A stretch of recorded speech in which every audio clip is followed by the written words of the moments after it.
Welcome to Ghostly. Is the Notre Dame Cathedral in Paris haunted? Ghostly is a podcast that comes out every other week. In each episode, we take a ghost story or a paranormal event and look into its complete history. Rebecca then gives us evidence proving that the story is real, and my job is to debate those pieces of evidence and get you, the listener, prepared to vote on if it's real or not.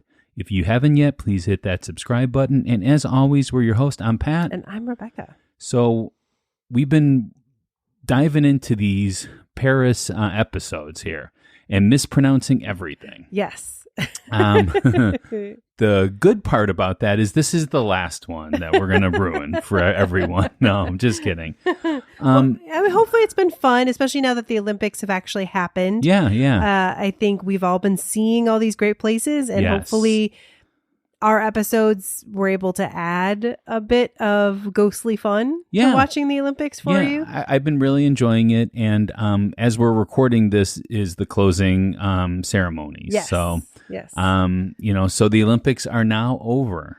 So we promise to return stateside or stateside-ish. Ish.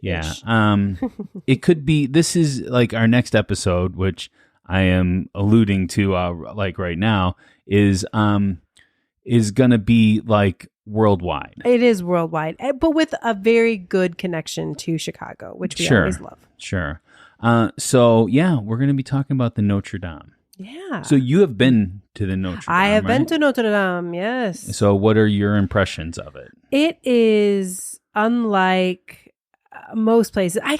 Yes, there's other cathedrals, but it is so steeped in history, and it's so beautiful, and it's such a perfect specimen of architecture. And you can kind of just see all the years put into it.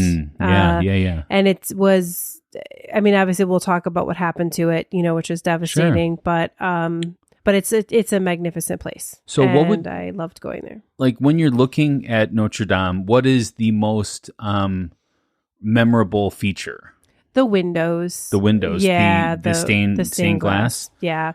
I think they're rose windows is what they call it. Now, are you talking about the older ones or the modern ones? Because there are more modern ones. I don't know. Well, the ones that are right in front. Okay. The circle ones. I don't know if those are the modern ones or not. I'm not sure either. But there was some, and we're going to get into that in the history. And then what's cool is like when you look at it from the front, you think it doesn't look necessarily, Mm-hmm. It's big, but you don't realize how big until you actually kind of see it from the side or see it from the inside. And I also, loved the movie, the Disney movie, the Hunchback. Oh yeah.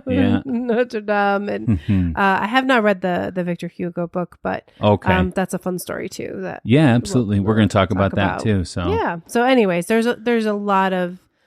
It's very steeped in history, and hopefully, we all got to see it during the Olympics. So yeah, absolutely, and it's interesting because they said it was going to be ready for this Olympics, and it's not. But it's getting there, though. I think by the end of the year, they hope, but we'll see. Yeah, you could definitely tell it's resembling more Notre Dame, than before. Before it was in ruins. It was pretty bad. Yeah. All right, so this is the part of the podcast where we would do a shout-out. There are two ways to get a shout-out on Ghostly. The first way is to leave us a review on Apple Podcasts. We haven't had one of those in a while. Yeah, we love those. So if you're listening, just head over to Apple and give us a review. Might as well. We always prefer those 5-star reviews, but we will read any and all reviews that we receive. The second way is to become a member on Patreon. Just go to ghostlypodcast.com and click on Patreon in the menu bar. We have a few different tiers to choose from, and we do a live Ghostly X episode once a month for our Patreon listeners or subscribers, some of them. And some people can actually join us in that live stream. On your tier. Otherwise, you at least get it to listen to. Yeah. And you get episodes a little early. It's super fun over on Patreon. And we hope that you will join us there. And we try to keep it like relevant to some stuff that we're talking about on Ghostly too. So you get like a little bit more than, Yeah. Well, and again, if you've been listening to Ghostly and you hear some of our guests that we have on sometimes, you can get a deeper dive with them. We have interviews out there with a lot of our frequent guests. Anyways, if you're looking for more Ghostly, especially as the spooky season is coming up, maybe consider joining Patreon for a few months at least, checking it out. We have like 40 episodes in there. Yeah. We got all these bonus Ghostlies out there. So if you're craving Ghostly, and in there, we can be a little bit more explicit, but we're typically not that much so. And by explicit, that just means that sometimes we swear. We swear. Yeah. Yeah. So what about listener mail?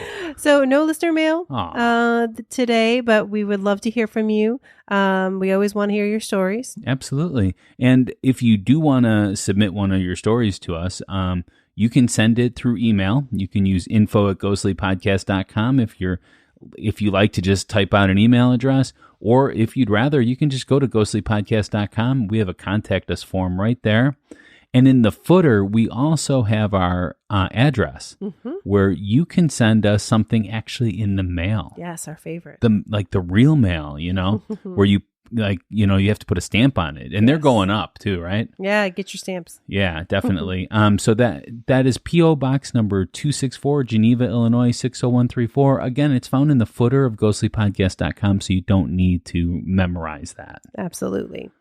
All right, so we've got some polls to go over. Well, if you remember the last episode, though. Yeah, I don't want to spoil it for anybody, but it was unusual in one way. Yes. So we talked about the Bastille prison. Yes. Or palace, whatever. Yeah. It's area. Yeah. I mean, it doesn't exist anymore. It's more of just a memory of it. Yeah. So our polls were yes, 10%, and no, 90%. Wow. That is, I think, the biggest margin. And the episode, if you listen to it, you might know why, there you go. Yes. I will just say that. Go listen and you'll. This isn't me bullying, you into anything. Bullying, so, and the overall rating, because you can vote on how haunted you think something is. Mm-hmm. Like if you're like, no, this isn't that bad, or you know what, this is kind of in the middle. So we get an idea of like what is the most haunted thing. This one was at 2.1. So that's pretty low. Yeah. Yep. Yeah. All right. So I have a ghost story. Ooh, a ghost story. And kind of similar to, I think, a few episodes ago, I found this amazing blog post story. I think that was last episode. Was it just last episode? Yeah. I thought it was the one before. But that I couldn't not share it. And then it's going to help us with a piece of debate later. Okay. All right. So this is from Jillian Presents Moments, is the blog, and you can find a link to it in our show notes, of course. And this is from April 17th, 2019. Okay.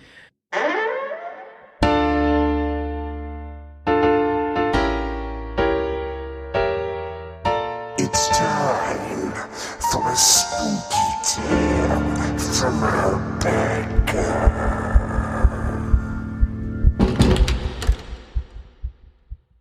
The terrible destruction of Notre Dame had me rummaging through photos of my last trip to Paris. I had stayed near the cathedral on Ile Saint-Louis in an apartment with my friends Lucy and Courtney. I arrived first and had a night alone before they got there. I was jet-lagged and woke up wide awake at 4 a.m. I decided to go for a run. Very unlike me, only time I've ever done this. I ran through the dark streets with only the garbage men and street sweepers for company. I must have been mad. I crossed the Seine, awkwardly managing the cobblestones, down an empty street with a massive edifice looming over me. I suddenly realized I was next to Notre Dame. I ran to the front of the cathedral and craned my head up to see the towers, dark silhouettes against the lightning sky. There was nobody there. I had the entire square, the whole Place de la Cathédrale to myself, which This I have been to. Sorry, taking an aside with Rebecca here. That I meant to mention this earlier. There's a huge square in front of Notre Dame that you can hang out in. The building had an eerie presence. It seemed to be waiting.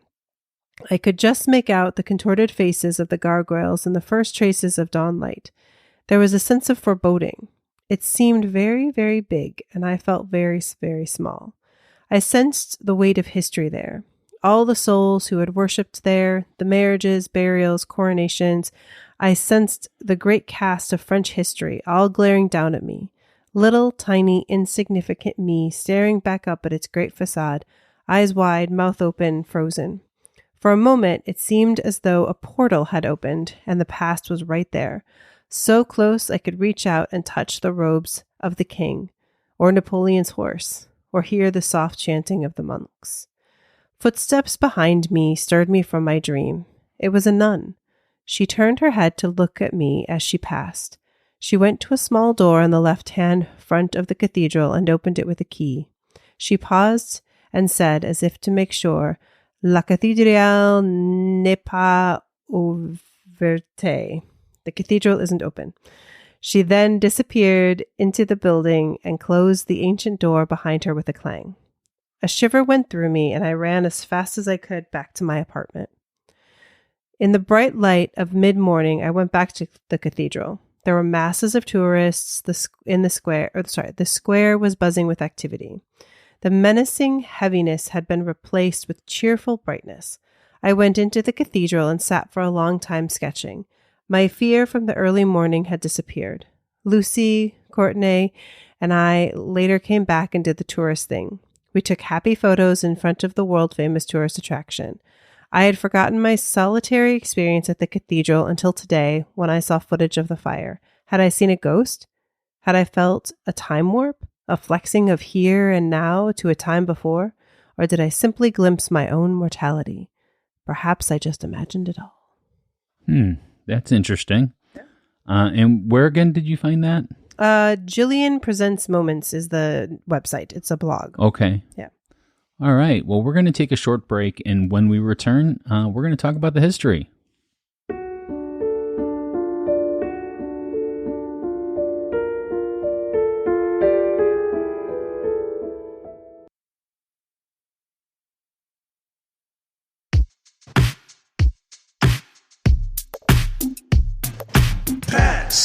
Facts. From a skeptic point of view. Facts. He presents it all to you. Facts. All right. It's time to get into the pet facts. Pet facts. All right. So what I really like about doing this month or so or 2 months of Paris episodes is it really ties things together. You know, every one of our locations has something to do with the other locations. That's true. Yeah. This one is very similar to that. It, has been through a lot. This place has been through a lot. Yes. But okay, so let me just start by saying that it is believed, and it's semi-proven, but it's believed that before the arrival of Christianity in France, that a pagan temple was dedicated to Jupiter, and it stood on the site of what is now Notre Dame. Oh, interesting. I always have like a weird connection to Jupiter. I don't know why, but in my mind. But that's awesome. Evidence for this includes the Pillar of the Boatman, which is a Roman thing discovered beneath the cathedral in 1710. Ooh. So in the 4th or 5th century, a large early Christian church, the Cathedral of Saint Étienne, was built on the site, close to the royal palace. The entrance was situated about 130 feet west of the present west front of Notre Dame. Okay. So this other chapel was like half the size of what Notre Dame became. And Paris started to grow. So as it grew, that chapel really didn't serve enough of a purpose. They had to do too many, masses and stuff like that to accommodate all the people. Sure, because, you got to go and there's only so much room in the church. Yeah, and even though they remodeled it, it was too small to fit the needs of a large city. Okay. In 1160, the bishop of, that seems so weird to say something like that, Right? that it's that old, you Yeah. know. In 1160, the bishop of Paris, Maurice de Soleil, which is funny because Sully, you know, it's Yeah. like X-Files, Right. decided to build a new and much larger church. This new church used some of the materials of the former church, too. Sully decided that he wanted the new church to be built in like a gothic style. Yes. The It's a great representation of that. Yeah. The chronicler Jean de Saint Victor recorded in the Memorial Historien that the construction of Notre Dame began between March 24th and the 25th of April of 1163, with the laying of the cornerstone in the presence of King Louis the Seventh and Pope Alexander III. I mean, just think about that. Like last episode, we were talking about Louis the 16th. Yeah. You know, and this is Louis the 7th. Yeah, because we went back in time even. That was like 1300. Now we're in 1100, yeah. You know. This is crazy times. There was 4 phases of construction that took place under Bishop Maurice de Soleil and Idus de Soleil, which is not related to Maurice, actually. Popular name. According to the masters whose names that have been lost since time. Analysis of vault stones that fell in the 2019 fire shows that there were quarried in Vexin, a county northwest of Paris, and presumably brought by the Seine by ferry. Oh, okay. Construction would be paused, though, because of the Third Crusade in 1185. Gosh. We are going really back in time here. So you think of the Knights Templar, you think of all those things. Also, Paris has connection to, in the Gnostic Bible, like Mary Magdalene supposedly has Jesus's child and moves to Paris. Oh, there you go. So- Well, I was going to say, speaking of Knights Templar, Yeah. if you are a Patreon member and Yes. listen to Ghostly X, we did a whole series. We did, yeah. On some of these crazy... Which a lot of them are related to the Knights Templar. really yeah. are. So Notre Dame has a history that goes hand in hand with some of the most holy of relics in the Christian church. Mm-hmm. So now we're on to Louis IX. He deposited the relics of the Passion of Christ, which included the crown of thorns, a nail from the cross, and a sliver of the cross, which he had purchased at great expense from the Latin Emperor Baldwin II. The cathedral during the construction of the Sainte-Chapelle. Both the Bishop Maurice de Soleil and Udis de Soleil would not see the completion of this project, as both passed during the construction period.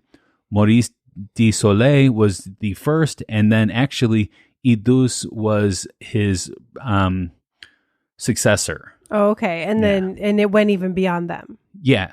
Oh, yeah. It's Hundreds of years, right? To Well, really- I mean, it is always being built. well, You know, that's it's true. one of those kind of living buildings that are Sure. always built. Well, one thing I was just going to mention, there's this book called Pillars of the Earth by Ken Follett. It's Okay. been out a long, long time. And it's not about Notre Dame specifically. It's more about, it's a made up town and a made up Yeah. cathedral. But it's such a good book because it's about this building of the cathedral and all the people stories that go with it. And the man who designs this cathedral, he doesn't live to see it built. You know, his son takes over. And then I'm pretty sure the grandson, like Yeah. it was generations of people Yeah, that I it mean- would take to build these cathedrals. When you're doing a building this big during that time period, it was like, you know, like building the pyramids and stuff. Oh, I by mean, hand, yeah, they pretty had to much. bring all the stuff there. So Yeah. that took forever. They didn't have like trucks or anything they could use. Yeah. This was people, you know, climbing on scaffolding and Yeah. stuff like that. All right, we're going to skip ahead a little bit because, We're not going to do all 1,100 years of history. well, I mean, or whatever it would be, hundreds of years. no, I mean, so the thing is, I mean, the history goes into a lot of, this part got built, this part got built. Now, we're just going to skip ahead. That's fine.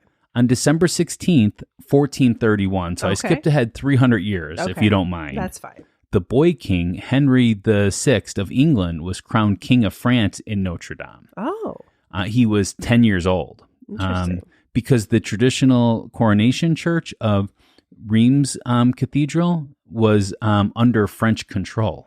Right, because we're talking about definitely, again, the French sometimes take over England takes over France. It goes back and forth. It's crazy. Since 1449, the Parisian Goldsmith Guild had made regular donations to the cathedral chapter.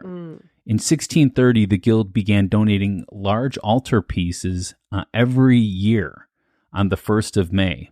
These works came to be known as the Grandes Messes. Okay.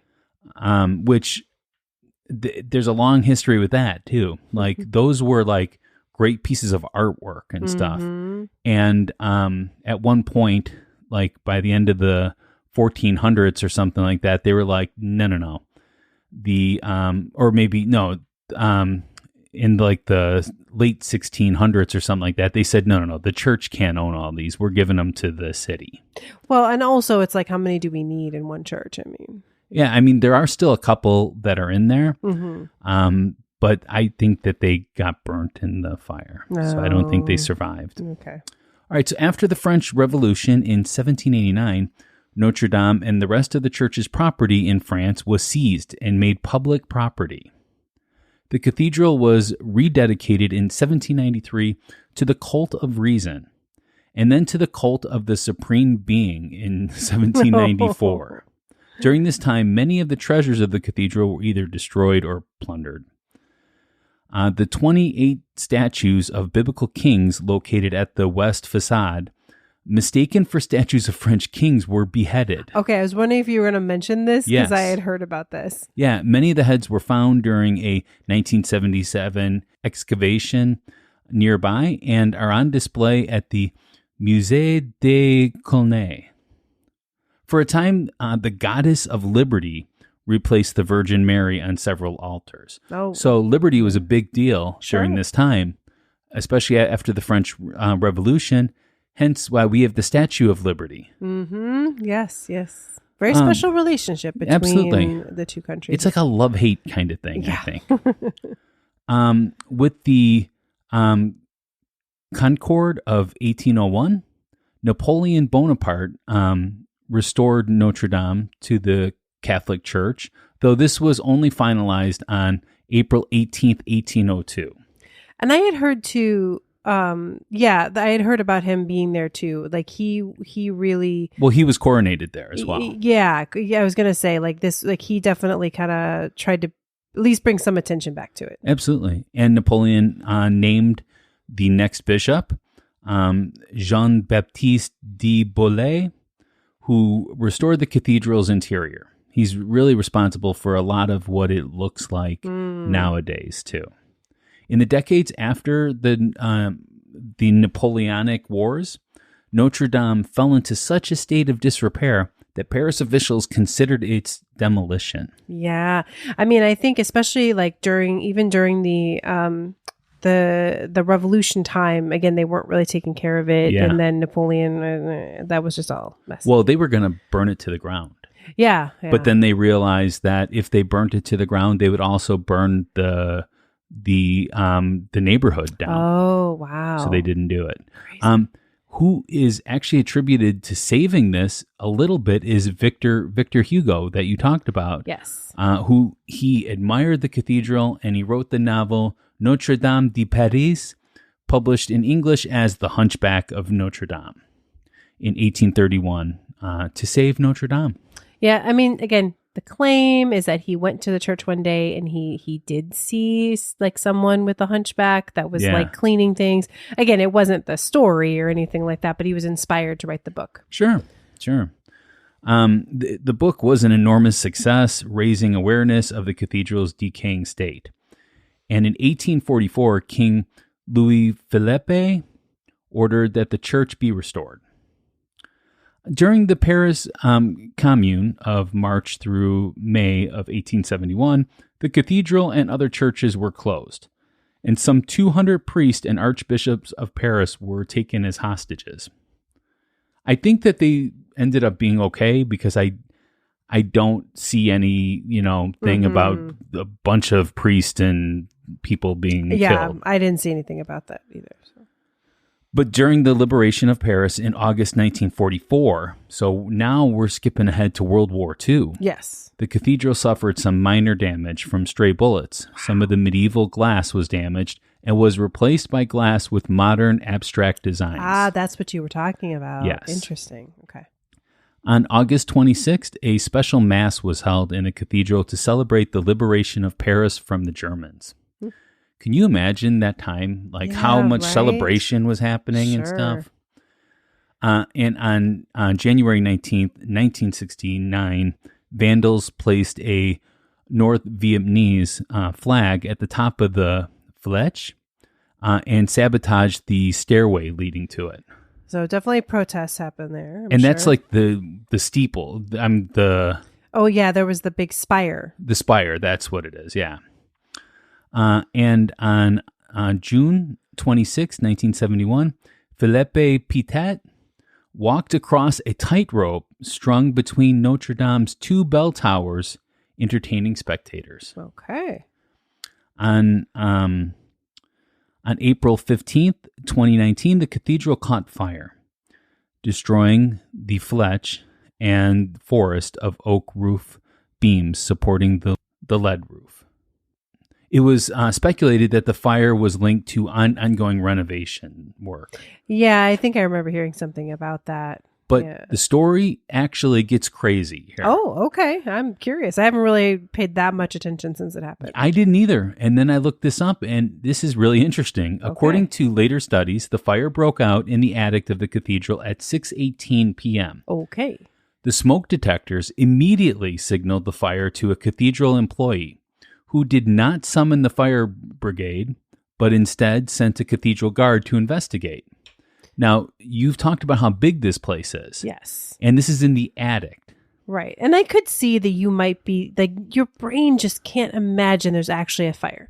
Yeah. Like, you think, oh, there's just something, whatever, it's broken. Yeah. But instead of sending him to the correct attic, the guard was sent to the wrong location. Oh, no. The guard telephoned his supervisor, who did not immediately answer. And about 15 minutes later, the error was discovered, whereupon the guard's supervisor told him to go to the correct location. So the fire brigade was still not notified at this point. By the time the guard had climbed the 300 steps to the cathedral attic, the fire was well advanced. Oh my gosh. But that's not it. That's not all of it. The alarm system was not designed to automatically notify the fire brigade. Which that's what it should have been. Yeah, it should have been. Yeah. Which was finally summoned at 6:51 p.m. Wow. After the guard had returned from the attic and reported a now raging fire. So he saw the fire, had to run down 300 steps, and then some, to talk to his other people and go, hey, call the fire brigade. Because there's no cell phones? I mean, seriously, I don't know. 2019. Yeah. Anyways. And more than half an hour after the fire alarm had begun sounding. So it was crazy. Crazy. Firefighters arrived in less than 10 minutes, so they were on top of it. Right. Immediately after the fire, President Macron promised that Notre Dame would be restored and called for the work to be completed within 5 years. Oh, wow. Yeah. Macron announced that he hoped that the reconstructed cathedral could be finished by spring of 2024 in time for the opening of the 2024 Summer Olympics. Now, you do have something about about the Assassin's Creed thing. Oh, yeah. So in the opening ceremonies, and we'll see, maybe it's in the closing ceremonies too. We haven't watched it yet, but there was a figure that y'all may have seen jumping around, parkouring around the city, with the Olympic flame. Kind of like as throughout the ceremony, they would kind of flash to this character, and it was faceless, masked. And I kept thinking they were going to reveal who this character, this person was in the mask. But then you actually told me that you thought about this later, that you're like, it looks like the Assassin's Creed character. Yeah. And that's true.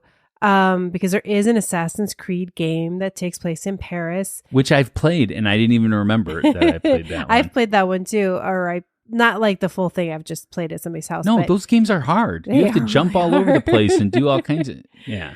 But I guess as part of making that game, Bethesda, which is a French company, had done detailed scans of Notre Dame. So that like they could 3D rendering. Like 3D renderings of it so that they could recreate it in the game. And make it realistic. Yeah. And so then they gave all of that data to the French government because it was so accurate so that they could, use that to help them recreate the cathedral. And they even gave them a bunch of money towards it as well. So they honored that by having that character. Yeah. Which is amazing. Well, as I said before, Macron was a little off on his timing, as the Summer Olympics are now just over, and Notre Dame is still under construction, but significant progress has been made, though. I'm excited. I am really surprised. I thought, really, when it happened, that this was going to be lost forever. Yeah. Because it was that bad. It was. I remember that. I do remember. Do you hear the stories about like priests going in to save? Yeah. Documents and different things. Well, there was holy relics. The relics, yeah. Yeah, that are priceless. Right. So yeah, they went in. I'm sure they lost some, but hopefully. Well, there was also something where they went in to go save one of the relics, but he saved the fake one that they had on display. No. So he had to run actually it was the fire brigade had to go back in. And they had to tell him where these secret locations were that they kept these real things. Wow. So yeah, the ones on display are not real. Sure. That makes sense, of course. Well, yeah, because you talked about how they bought like the piece of the cross and like all this stuff. It's like, you can't want to lose that. Well, some of those have been scattered around, different parts of mostly France. And there's some in Italy as well, of course. Sure. I would love to, on Ghostly X, do a thing just on holy relics. Because there's one, if you want to see something really creepy, look up the face of God in Italy. It is a relic that they carry around that supposedly has an imprint of the face of God. This isn't the Shroud of Turin. This is the face of God. It's a different one. And they like put it on like Silence of the Lambs style and like wear it through they put it in front of their face. Right. It's really weird. Very weird. Well, I remember as an English major, we actually learned about relics and reliquary because it's that's a big part of travel and like what people would write about. And they every town wanted a little bit of relic for tourism because that's what would draw people to their town. Absolutely, that makes sense. So, do you have anything to add, Rebecca? I just have one thing, and okay. I mean, I'm not gonna. I didn't look super detailed, but it's. I believe this is true. I mean, how far we take it to be thought about. But in 1923, there was a book written called Le Mystère des Cathedrals. I don't know, The Mystery of the Cathedrals, that appeared in France, and it really kind of like caused a stir in occult circles. Its author, known only as Fulcanelli, claimed that the secrets of alchemy are openly displayed on the walls of Notre Dame. Art historians now largely accept the idea that Notre Dame is an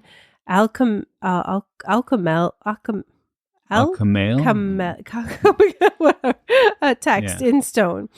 The roof of the North Tower is adorned with an image not of Jesus, Mary, or any other saint, but of an alchemist wearing his Phrygian wizard hat. Phrygian wizard hat, identifying him as an initiate to Hemertism. The cathedral's main door, the portal of the Last Judgment, is said to hold the key to the Philosopher's Stone, the sought-after substance that transforms base metals into gold and is the elixir of life. And Harry Potter. I was just going to say, J.K. Rowling did not create the Philosopher's Stone. The portal's central column depicts a woman with a ladder of 9 rungs, the Scala Philosophorum, representing the 9 steps of alchemical labor. Bas reliefs depict the stages of the alchemic process. One bas relief, that makes more sense. Those little, like, that's like when you look at a wall and there's like a little, almost like half statue coming out of the wall. That's a relief, in case anyone listening isn't sure. Shows a man holding a shield with a caduceus, the staff carried by the messenger of the gods, Hermes, and hence the alchemic symbol for the element mercury. In the hands of Hermes, the caduceus would raise the dead to life, the aim of alchemy's quest.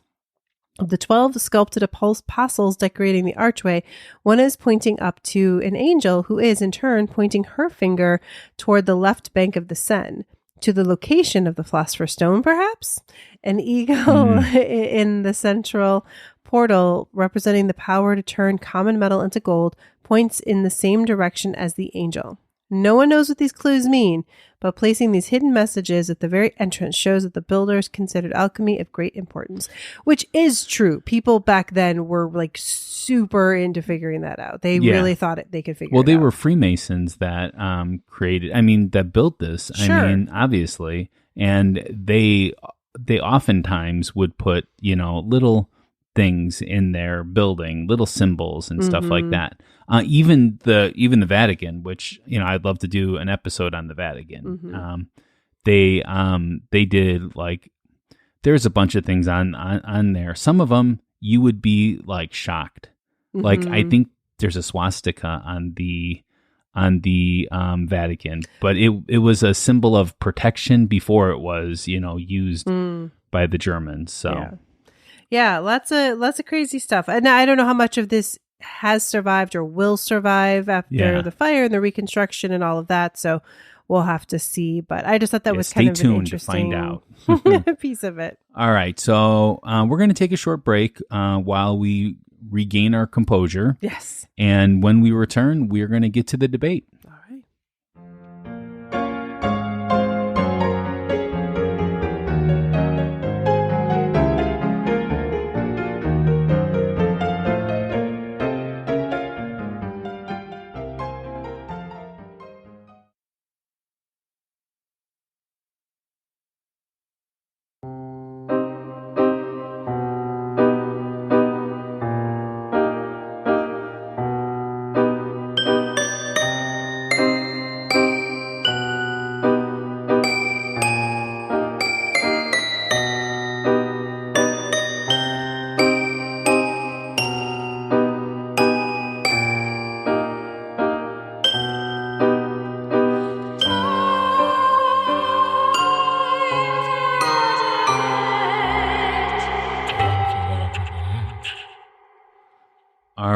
I think it's time for a debate. Let's do this. Okay.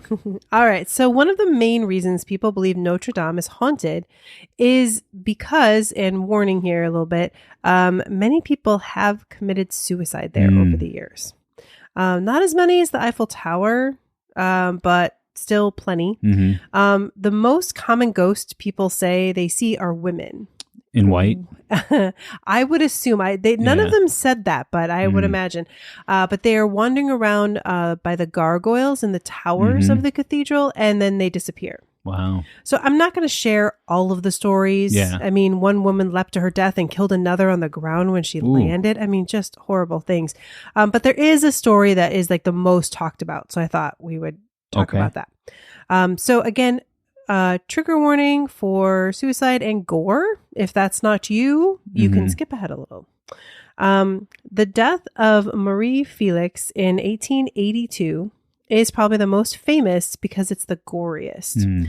The specifics are so graphic that in the week following Marie's death, 25,000 Parisians visited the morgue per day just for the chance to view her mangled corpse. Whoa. Which reminds me of some of the things when we've talked about some of the gangsters. Yeah. There was one that I think that Dillinger maybe or something that people like lined up to see him. Also, Mangled Corpse would make a good death metal band. Yes. So although her name is forgotten by most people, her suicide is the reason most cite to explain paranormal activity in the cathedral. So Marie is described in the newspapers as a beautiful young woman with an extraordinarily long hair arranged into two thick braids, which she wore rolled around her head. Very Leia-like, it sounds like. She was first noticed by the cathedral's security staff one October morning as she impatiently paced about the cathedral for 2 hours. Some say she was denied access to the towers without a chaperone, so she most likely desperately seeking someone to accompany her. As it happened, she would finally meet an elderly lady that morning that she invited to lunch. After Marie provided this unnamed lady with lunch at a local restaurant, they returned to the cathedral at 2 p.m., ostensibly to gaze upon Paris from the vantage point of the towers. However, an unexpectedly heavy downpour forced them to take shelter in a watchman's sentry box. Then suddenly, for no apparent reason, Marie made a mad dash, and before anyone could stop her, she climbed the parapet, flinging herself forward. Marie immediately fell upon the spikes atop one of the railings, which sliced her body in half at the waist. The lower half flew backward onto the flags of the porch, while the upper half remained impaled. Her body was broken completely into pieces by the shock of the stones of the Place du Paris, according to another article. Marie was later identified as the daughter of a local tradesman. Her family attested that Marie had often threatened suicide and that her actions were not due to any recent disappointments. The coroner's post-mortem findings included lesions on the brain, which were thought at the time to confirm that Marie suffered from suicidal monomania, just as her relatives had claimed. So, again, the ghost is that there's these women, and some will also claim that the woman who she kind of like coerced to go with her, also like once she died, that she went and joined her there. Yeah. But as I mentioned, there's multiple of these stories. Again, I'm just not going to go through all of them, but that these are the women that are seen walking amongst the gargoyles. Well, I'm going to say that this probably, so if you look at pictures of Notre Dame when it was, when it was in its heyday or before 2019, let's say, it's that gothic look also adds to like a creepiness almost. Definitely. That gives you this feeling when you go there. So I believe that these people get this gothic kind of feeling, and there is all kinds of like little nooks and little corners that you can't see unless you're standing at exactly the right spot. Mm-hmm. So that would probably make it easier for people to think that they see people because they see shadows of stuff like that.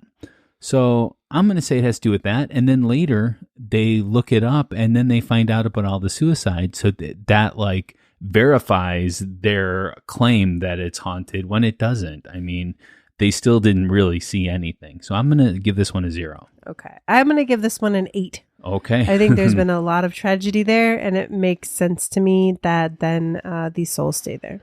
Absolutely. Okay. But that would not be any scientific thing to say that, though. Well, we're beyond science on this podcast. So. I'm not.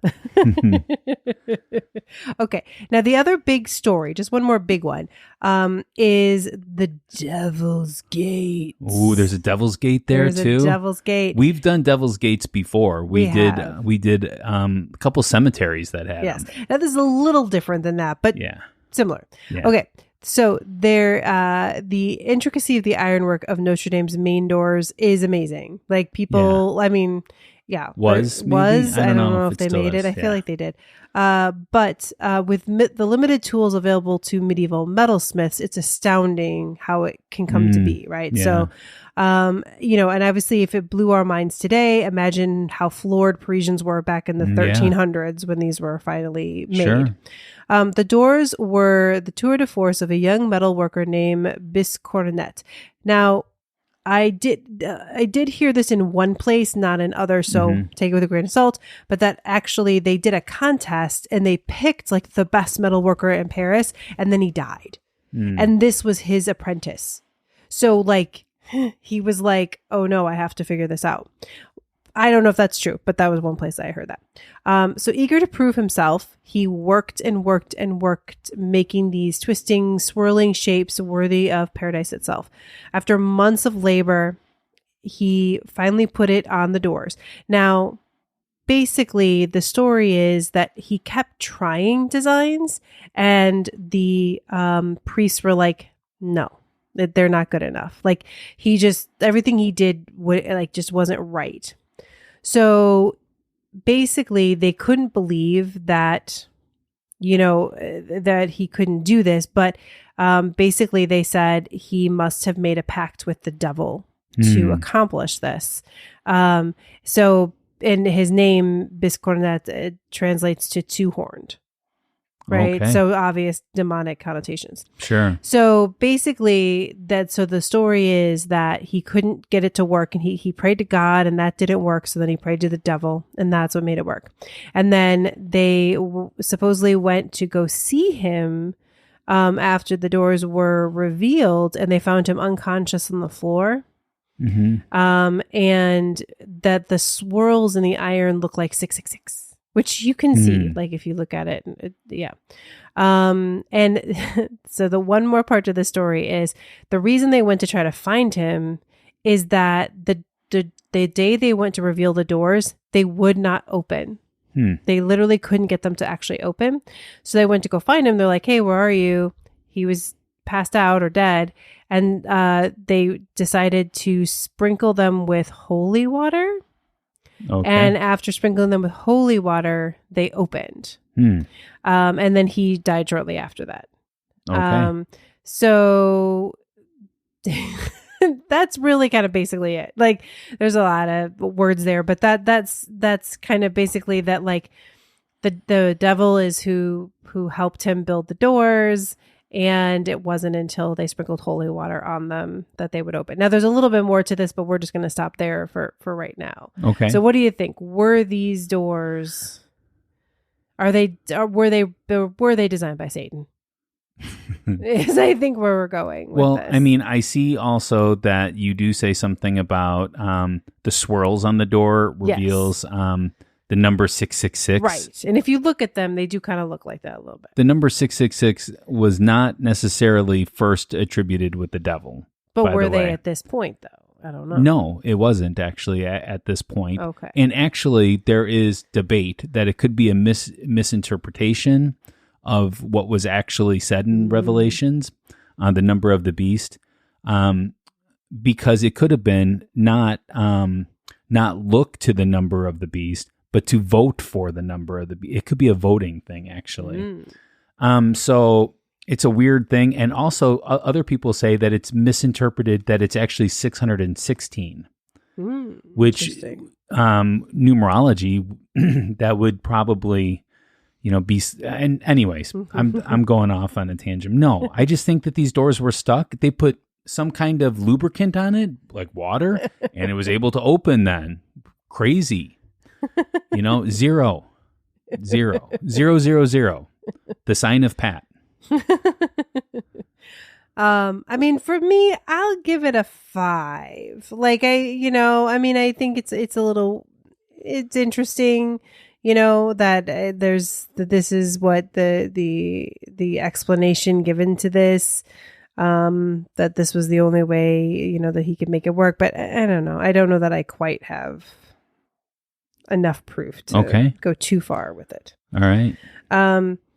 Okay. So that's 2. Then the next part of it is that people claim that you can still see Biscornet his ghost sitting in front of the doors.